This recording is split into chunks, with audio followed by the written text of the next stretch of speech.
There are some things Disney does the same the world over. One of them is making the whole park like a movie set. And that's not just setting the scene, it's creating the whole production. In Frontierland, Disney pays attention to detail on a grand scale to make visitors believe they've entered a 19th century boomtown in the American West. Big Thunder Mountain sets the tone. It looks like a real chunk of America transported to France, but it's actually a vast creation of cement and paint over a massive metal structure. Building Big Thunder Mountain was an enormous project.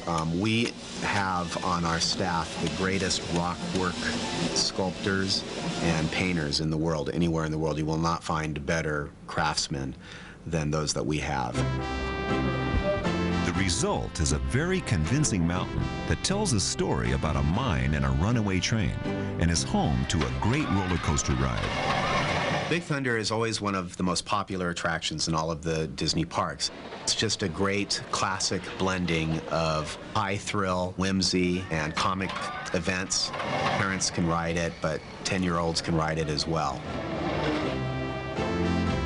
We asked the man who helped make and maintain the ride to walk us along the track and to give us a never-before-seen view of this Disney attraction.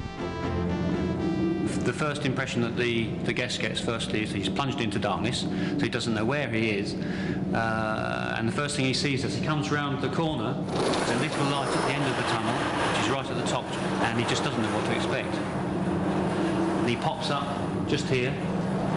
He's taken onto the chain, which hauls up the train by virtue of hooks, which are underneath each of 4 of the wagons, and it makes a lovely mining clacky sound as the train runs up. Slowly but surely, and you come out through a cascade, and you're at the top of the mountain. And it's from that point on that you start your runaway, uncontrolled ride.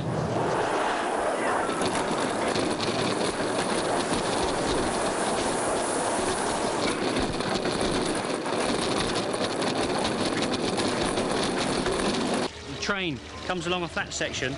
You dip down at the last minute here, and you obviously believe you're going to go straight down into the river. In order to create that effect, when the train just comes over the crest, there are sensors which trigger off the high pressure jet, which gives you the impression that you've really gone down into the water. So basically you just finished a long downhill run, you've just done the splashdown, you come round onto the bottom of this lift, and you're just breathing a sigh of relief, getting ready for the next drop.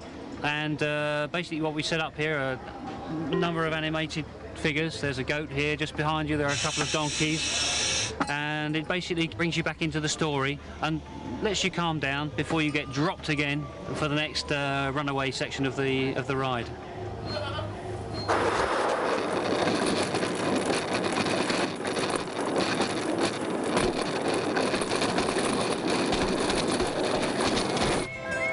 Although the mountain itself isn't really from America, most of the things inside it are. The station at the Big Thunder Mine has genuine mining tools collected by Disney Imagineers. The tools had been collected from old miners and from auctions and from people who had no use for it anymore. And this was great that there was now a use for them. They were so pleased to be able to give us these things and know that they were going to be used. Genuine items from the era helped Disney Imagineers make Frontierland seem real. People came and offered them things, and then they would just spot things in fields and go and ask the owners if they would be prepared to sell them. They spent a lot of time doing it so that everything that we have here is totally authentic.